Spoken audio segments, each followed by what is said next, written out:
7 o'clock, right around the corner here at the Romo Fijo. They're coming off a big win in overtime against the Bulls.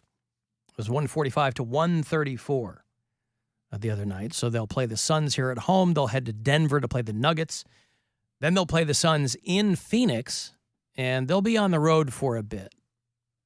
I think I'll go. Bulls are going to be back in town on February the 11th. Maybe I'll go to that game. Those are usually the only ones I get to. But your Cavaliers tonight here on MMS and on the iHeartRadio app. And all through the month of January, you can use the promo code ANEW, A-N-E-W. It's CLE Clothing Company for 20% off, whatever you want to get. And almost half brother is a quarter brother, somebody points out. That's good. Yeah. Well, something to consider. A lot of people are saying that you have told that story. Have I? Not on the show. It sounded vaguely familiar to me. I've done it in the joke for a while, but I don't know that I don't think you've told it on air. I told it on air. Maybe I did, and I just don't remember it. But did you tell it on a podcast or something? I don't think so. I have not brought it up because, like, I've known since it happened, but I don't remember you talking about it on the air. Yeah. You guys still have your Christmas trees up? Yeah. I took it all down and put it away yesterday. Yeah, we took ours down on Monday. I need to take mine down. Do you? Did you have a real? lazy. You didn't have a real tree then. No, we had a fake one. Yeah, we went back to a fake tree. But I was watching this thing about. There's this woman who apparently has a book. It's been out for a minute. On how to eat your tree. Julia Georgalis is an author of a book called How to Eat Your Christmas Tree. Not to waste it. But I would think that if you get a natural tree, at least in my experience, I grew up with a fake tree. And so as an adult, when I would get a tree, I was like, oh, let's get a real tree. And those are so overrated because you never get what you think you're going to get. They just guzzle water. They're pretty brittle, I would think, by the end of it. But this woman is trying to get people to pay a little bit more attention to all the ways that you can prepare your Christmas tree. It sounds very labor-intensive for very little payoff. How to Eat Your Christmas Tree is a cookbook that... Of course, she's English. They're looking for anything they can do to mix up their menus. Bland cuisine, yeah. Right, they're not known for their some culinary meat pie delights. or Christmas tree. I don't know, they all taste crappy to me. How to Eat Your Christmas Tree is a cookbook that explores the unsung edible heroes of our forests, the humble Christmas trees and their evergreen friends. In the US and UK alone, 40 million trees are harvested and thrown away each year. My Little Green Cookbook's 22 delicious recipes with ideas such as Christmas tree cured salmon. All right, she sounds like a lonely, lonely woman. So she's just saying, so you're going to take the sap from it, maybe to use as a glaze or something, and then you can pickle your vegetables. Yeah, you can flavor your gins. Yeah. You can do all kinds of things. I don't want to do all this. The needles can be used like rosemary leaves. Using the needles to shoot up your heroin. Yes, the flavor of citrus and pine. A good source of vitamin C. Vitamin C. A good source of vitamin C. Flavor. Oh, by the way, here's a good movie. It's called The Menu. Anybody seen The Menu? I have not watched that yet. I'm probably pretty gonna watch slick, it. bro. Is that about eating with people? Ralph Fiennes. No, you think it's going to be, but it's not. It's the only. It's not really a spoiler because that's not what it's about. But I heard it described as Willy Wonka and the Chocolate Factory, but for spoiled adults. Oh, I don't know about that, but I mean that's just okay, vague-ish kind of way. Yeah, the cast is very interesting, and it's good. Ralph Fiennes, right? Ralph Fiennes is in it. Oh, Ralph Fiennes. That Anya Taylor. They spell Joy. it weird. They spell it spelled like Ralph, I hate pronounced that. Rafe. Yeah. John Leguizamo. I like him. I like him too. That dude's had an interesting career. He has. Very interesting. He's in John Wick. Yeah. Janet McTeer is in it. He's she been was in the lawyer. so many Ozark. things, and The Pest. And I remember him from The Pest. That's Yeah. where I was what like, I remember? this guy's the best. I remember him from The Gamer. That's Oh, what wow, he's... with Gerard Butler. Yes, that's what he sticks out to me. I'm like, oh, yeah, the That one was- sidekick in The Gamer. Well, he's It's the Michael bad C. guy. Hall, right? He's the, Yes. yeah. It's like, I loved that. I watched that movie I loved that movie. I watched it over, and I also have a thing for Gerard Butler, but like over, and I was like, what a great concept. I think Gamer is not a great movie, but it's very predictive of now. Yeah. Like it was kind of before its time.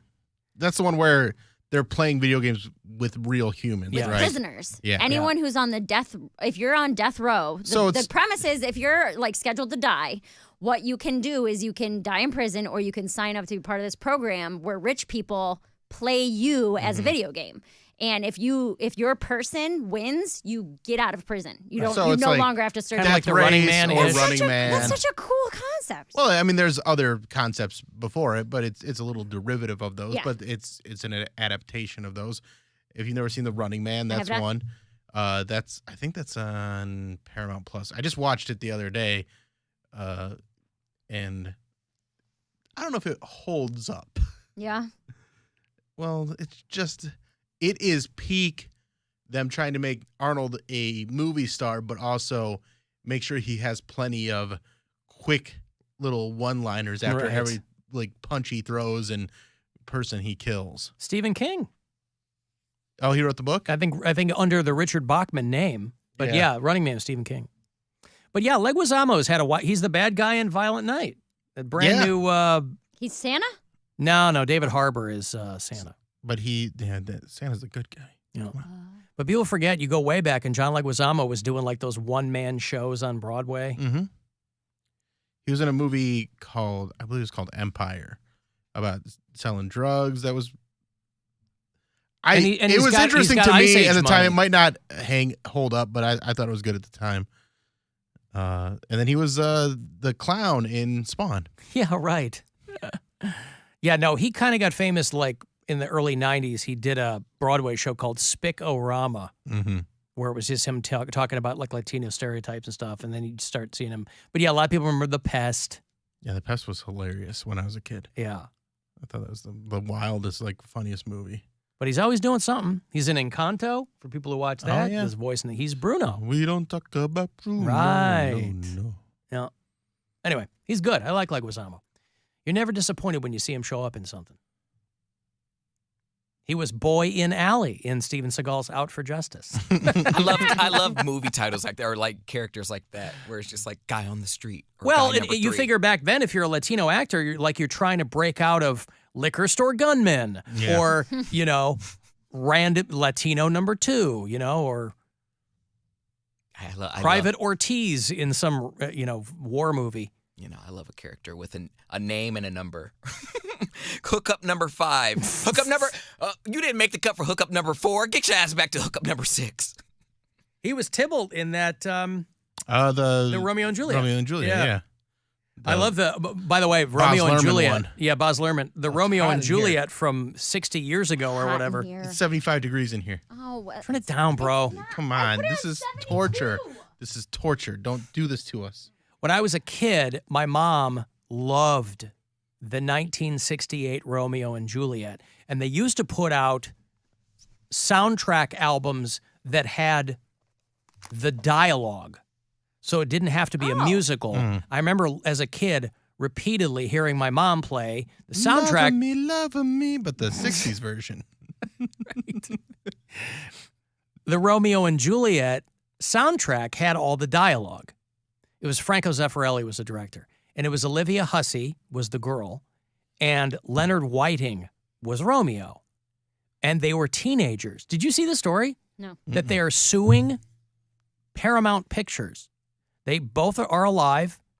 The movie was 1968. It was nominated for a bunch of Oscars. And both of them were naked in this movie.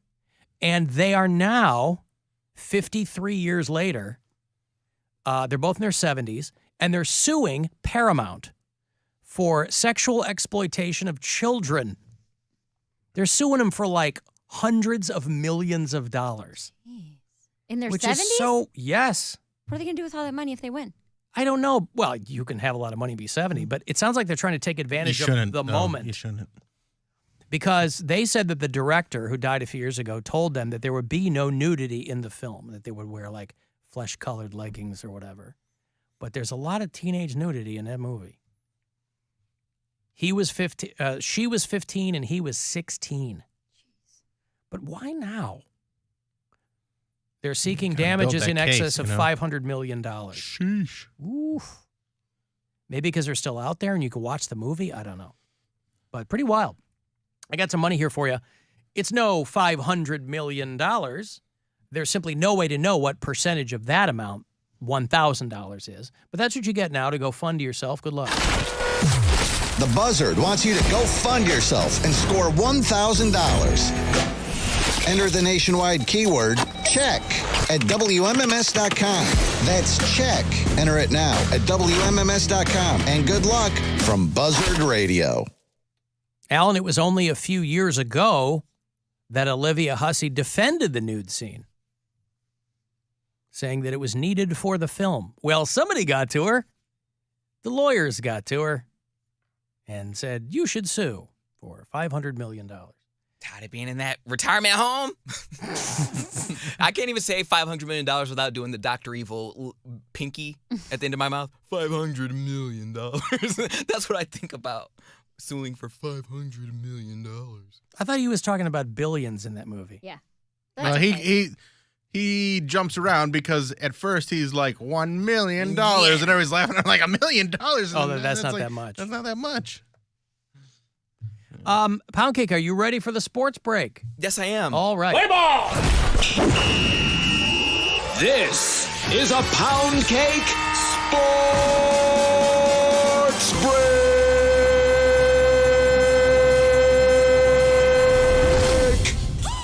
Well, happy 2023, everyone. In the headlines today, I obviously have to talk about Damar Hamlin's unfortunate injury during the game Monday night because there are a number of people that are ready to take full advantage of the situation. There have been a number of fake GoFundMe accounts circulating online. I came across 3 that were titled Gifts for Damar Hamlin Toy Drive, Damar Hamlin Food Drive with a goal of $50,000.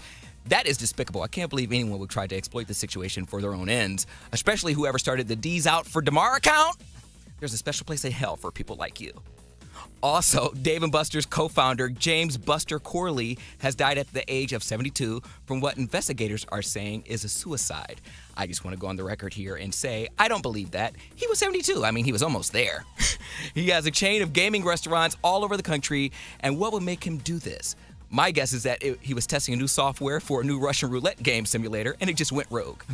Now the name Dave & Buster's has a whole new meaning, so RIP to him. And then lastly, Dana White and wife Ann got into an altercation on New Year's Eve while partying it up in the VIP section. Dana leaned in and said something salty and got a slap across the face. Dana ended up reciprocating the slap to his wife before onlookers broke them up. Then Dana gave a statement to TMZ saying that his actions were inexcusable and it is what it is.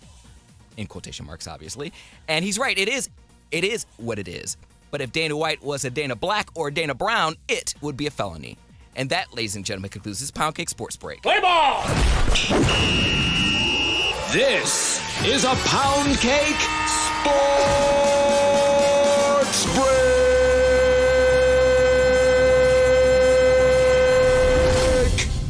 Notes?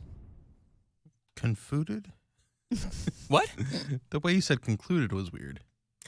Concludes. You go, Why did the concludes. Dana White story sound so familiar? Because Perez Bilton did it yesterday. He had a different joke, though. He made it racial. He made it racial. But it is racial. The double standard is His name is White. I understand that, but he He also is white. Yeah. And if he was a black man, he would have been arrested. He was in Mexico, wasn't he? If he was a black man, he would have been arrested. He would have had his mugshot all over TMZ rather than TMZ trying to do damage control. All right? So. Huh. Yeah. I don't understand the Dave & Buster's bit. He busted his head open with a bullet. All right. Was Chris Brown ever arrested when he beat up Rihanna? Yes, he was. Okay. That's why he had community service. So was James Brown, Bobby Brown. They were all arrested. All the Browns. All the Browns. Well, yeah. Not helpful, Brown. He has stayed on the right side of the law. Well, I mean, if men test me, I don't know. You'll have my mugshot up there. I thought that Buster Corley story was wild. I know he had a stroke, but I mean, you figure under those circumstances, you're 72, you kill yourself on your birthday. Like, that's sending a statement. So now, I don't want to live one more day. And again, I don't know. Dave & Buster's kind of peaked some time ago, but I'm not sure. I'm unclear as to, like, the health of that company. Like, do people still go to Dave & Buster's? I mean, you still see, yes, they do. because they have more competition now. They have, like, Main Event and they have things like that. But It's It's a more while like ago they have there. the biggest arcade. I would say it's Do not they? even really for kids anymore. Honestly, it's like a corporate gig now. Like a lot of companies have like their meetings there. Well, yeah, because they have a bar now. Back in the day, I don't think they had a bar. Oh, Dave & Buster's has always had a They bar. Oh, have they really? Dave & the Buster's whole always point. been more geared to like adults. It's been mainly for adults Yeah, because it's they have been- Chuck E. you can Cheese and take stuff for kids there, but they've always had the bar and everything like that. Okay. Yeah. I thought I went into a Dave. There used to be a Dave & Buster's in. Oh God, I went into one time and I didn't think they had a bar. Well, anyway, the two guys who founded the company flipped a coin to figure out whose name would go first, and Dave Corriveau was the co-founder, and he won the coin toss. So it could have just as easily been Buster and Dave's. So But it I wasn't. mean, it doesn't sound as good. turns out he had like a stroke a week before. That just broke. So Yeah, that's why I said he had a stroke, Yeah. and clearly he didn't want to live anymore. But you'd think if you had a stroke, you'd just like OD on pills or something, shooting yourself. And I guess I mean, that's when you're committed. right. I guess the implication is you do it in the head, right? It always says self-inflicted gunshot wound, but you're not going to die from like you shoot yourself in the stomach. You could in the chest. I guess you don't want to like bleed out and feel all of it. You just want to blow your head off. Yeah. Unless you miss. Yeah. But now, like, that's what I would be afraid. but now your place is associated with elderly suicide too. Yeah. Like I don't want to. I understand people Jack and Kevorkians. when they get to the point of trying to attempt suicide. Obviously, it gets to a mental illness, so I understand that. But I would always be.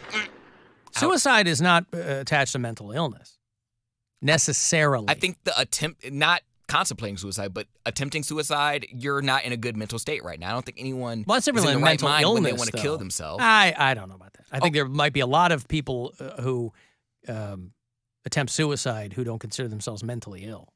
Because they're mentally ill. Well, I don't know that it's. I mean, the only real Choice you have choice is to you have live is or to end your die. own life. Yeah, the only real choice about your life is to end it. And so that doesn't make you mentally ill. Yeah, I think Makes you unnaturally committed to that. But that's why I think people do it in so many different ways. Some people stick their head in the oven. That's So people I get feel in like the- people don't really do that. Well, they might not anymore, but it is a way to kill yourself. I why, mean, why so sticking your head in the oven? The gas Right oven. in the gas. Oh yeah, see that's what I'm sit in saying. your car with the garage door shut. Or, I you know people that. I mean, I don't know people doing that, but I've heard of that one. I've heard of that technique. Yeah, I just mentioned it. But before that, How far before that? years. Years before I mentioned it? Mm-hmm. Impossible. Alan, you're forgetting Leguizamo and Tu Wong Fu. I wasn't, but a lot of people Well, haven't thanks for seen that everything. movie. Yeah. Love Julie Newmar. Yeah, he was Chi-Chi in Tu Wong Fu.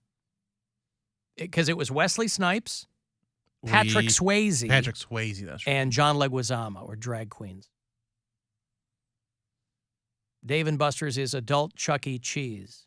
Yeah? Yeah.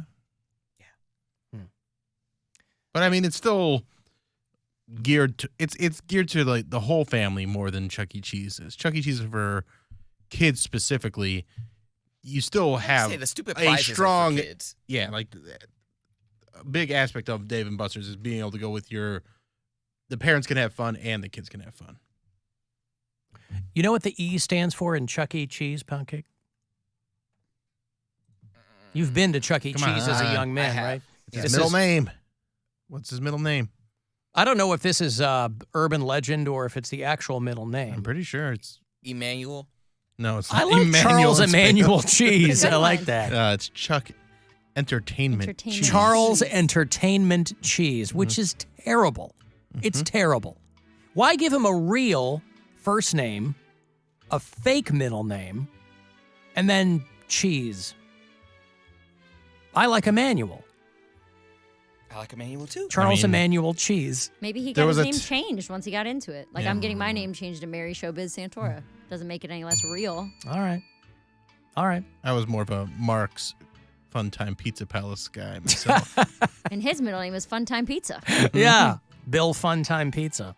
No, Mark's Fun. Oh, Mark Funtime Pizza. Palace. Yeah. Palace. Last All name right. is Palace. Well, if you ever read on Chuck E. Cheese, his backstory is he's an orphan who never had his own birthday parties, so he fills the void in his soul by hosting them for everyone else. That's dark. Yeah. Yeah, it's That's dark. real dark. There's a comic who does a bit about this, and he talks about how Charles Existential Cheese. yes. No, but he talks about how maybe never mind, I don't remember. I might completely just lost my train of thought. Oh, well. Doesn't matter. I've got to go to a break. You want to text 35192, and we'll be back. The Alan Cox Show. On 100.7 WMMS.